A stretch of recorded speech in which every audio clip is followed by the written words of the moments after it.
Então, hoje nós vamos falar sobre 10 estratégias para reduzir a recusa alimentar dos seus filhos. Primeira estratégia: estabelecer rotinas alimentares consistentes, com horários regulares para as refeições e lanches, para promover saciedade e evitar lanches impulsivos. Ou seja, ter horário para comer, para dormir, para brincar, e assim a criança ter momento de fome, porque criança que come o dia inteiro não sente fome. Segunda dica: mantenha a despensa geladeira abastecidas com uma variedade de alimentos saudáveis, como frutas, vegetais, grãos integrais, proteínas magras, laticínios com baixo teor de gordura, e mantenha esses alimentos saudáveis visíveis e acessíveis, enquanto você vai limitar a presença dos alimentos menos saudáveis em casa. Não adianta querer que uma criança coma de forma saudável se ela não tem esse alimento em casa e muito menos visível para ela lembrar que aquele alimento existe. Terceira dica: planeje as compras de supermercado com antecedência, priorize alimentos frescos e minimamente processados, que são mais saudáveis, e use o congelamento para sempre ter alimentos mais saudáveis nos dias de maior correria em casa. A gente sabe que a vida é corrida, mas não adianta você querer que seu filho se alimente bem se você não planeja essa refeição e nem tem guardado para um momento que você esqueceu, que você não está com tempo de preparar aquele alimento mais saudável. Quarta dica: crie uma atmosfera positiva durante as refeições, evitando pressionar ou forçar a criança a comer, e ofereça elogios e incentivos por suas escolhas alimentares saudáveis. Para comer, a gente precisa de tranquilidade, menos estresse. Então, forçar, brigar, encher o saco da criança para que ela coma vai causar mais aversão alimentar. Quinta dica: ofereça novos alimentos em pequenas porções ao lado de alimentos familiares, que são alimentos de confiança da criança. Permita que a criança explore esse novo alimento no próprio ritmo, tocando, cheirando, beijando, experimentando, até chegar à experimentação.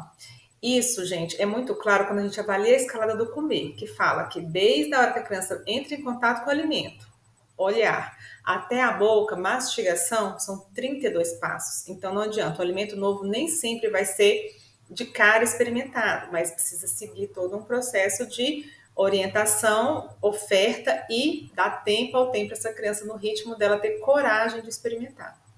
Sexta dica: continue oferecendo um novo alimento regularmente em diferentes refeições e ocasiões. A exposição repetida é fundamental para ajudar a criança a se familiarizar e se acostumar com o novo alimento. Então, se você ofereceu o alimento e a criança não aceitou, tem que ter várias exposições, tem que oferecer em outros momentos do dia, e não só de um jeito, em apresentações diferentes: ralado, cozido, grelhado, assado, ensopado, crocante, e aí vai de acordo com a textura que a criança mais prefere, mas não desista. Sétima dica: estabeleça regras claras sobre uma alimentação em casa e fora de casa, com limites para o consumo de doces e de fast food. Explique para a criança os motivos por trás dessas regras e os benefícios de uma alimentação saudável. Então, não adianta querer que a criança coma muito bem em casa se o tempo todo essa criança sai e come porcaria na casa de outras pessoas. E é preciso mostrar para ela, explicar por que isso acontece. A gente acha que não, mas eles entendem muito bem esse tipo de orientação. Oitava dica: limite a exposição a alimentos processados e industrializados.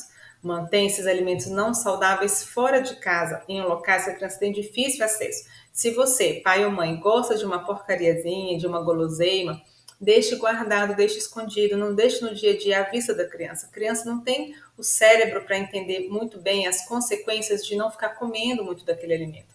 É importante falar, é importante educar, mas não espere que a criança que está ali na brincadeira faça escolhas saudáveis o tempo todo, se o tempo todo tem alimento, tem a guloseima à frente dela.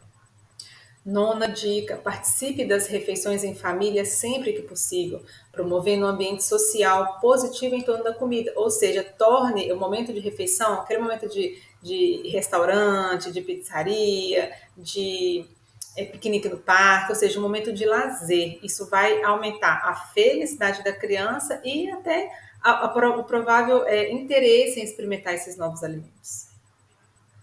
Décima dica: seja um modelo positivo de comportamento alimentar saudável para a criança. demonstrando hábitos alimentares equilibrados em todas as refeições. Nós, cuidadores, pais, mães, somos exemplos para essas crianças, somos os heróis, somos o espelho. Então, se a gente não come de forma adequada, a criança não vai fazer escolhas adequadas, não vai aceitar aquele alimento que a gente está oferecendo. Por quê? Porque se a gente não come, por que ele vai comer? Tá? E não fale mal do alimento se você não gosta, simplesmente nem chega perto, mas ofereça para a criança. Aprenda a controlar as emoções na oferta até de alimentos que você não gosta. Tenha a mesa para a criança ver e participar dessa refeição com você. E aí, apesar de todas essas dicas, você pode estar pensando, Bruna, já tentei de tudo, tá? Eu tenho uma biblioteca, tá? Chamada Comunidade Sua Pet. Aqui vai estar abaixo do vídeo o link para ter acesso, né, à inscrição dessa comunidade. Tem vários cursos, várias aulas que falam sobre alimentação saudável, a recusa alimentar, como reverter essa recusa, estratégias, algo parecido um pouquinho do que eu falei aqui nessa aula. Mas se vocês já tentou de tudo, né, acha que não tem mais por onde correr e não sabe como implementar essas estratégias que eu ofereci aqui, eu tenho uma coisa para você. Eu criei o método Comer. O que seria o método Comer, tá? Eu tenho uma filha que foi seletiva aí desde a introdução alimentar, amamentação, foi difícil, até os 5, 6 aninhos de idade.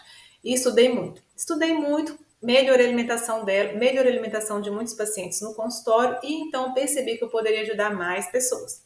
Mas eu organizei esse meu ajudar, essa minha orientação alimentar, tá? No método Comer, que é um acompanhamento nutricional.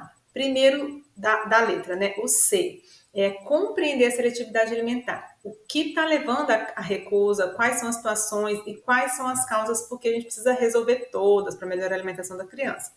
Depois, eu faço a observação das preferências e necessidades. Então, se eu quero melhorar a alimentação de uma criança, eu não começo com alimentos que ela tem pavor. Não, eu trabalho em cima do que ela gosta, da característica, sabor, textura, cheiro, temperatura, comportamento, para saber como que eu vou trabalhar a introdução de novos alimentos e como vou trabalhar o comportamento alimentar dessa criança. E aí eu oriento, passo para as famílias estratégias, métodos para lidar com essa seletividade, de acordo com o que foi conversado nesse primeiro contato com essa família. Depois eu faço também uma educação nutricional e alimentar, não só para a família, para a criança. Nós pais não nascemos sabendo, né, o que é uma alimentação saudável, a gente precisa ser orientado. Foi o que eu busquei na época da minha filha, apesar de ser pediatra. Então, passo orientação para a família, porque qual que é a ideia aqui? Se a criança teve uma melhora da alimentação, que ela leve isso para a vida e que após eu não ter mais contato com essa família, que eles continuam fazendo a melhor alimentação para essa criança. Então, eu preciso capacitar esses pais para oferecer uma alimentação saudável. E o R, que é o reforço positivo e a persistência. Então, orientar a família que todo pequeno aprendizado alimentar dessa criança, toda melhora alimentar dessa criança, precisa ser reforçada com elogio, não muita emoção, mas mostrar para a criança que ela está no caminho certo, que ela está fazendo o melhor para o corpinho dela, tem um jeito, né, de valorizar aquela melhora alimentar da criança e ajudar a família a persistir. Por quê? Não é fácil mudar a alimentação de uma criança, mas é possível.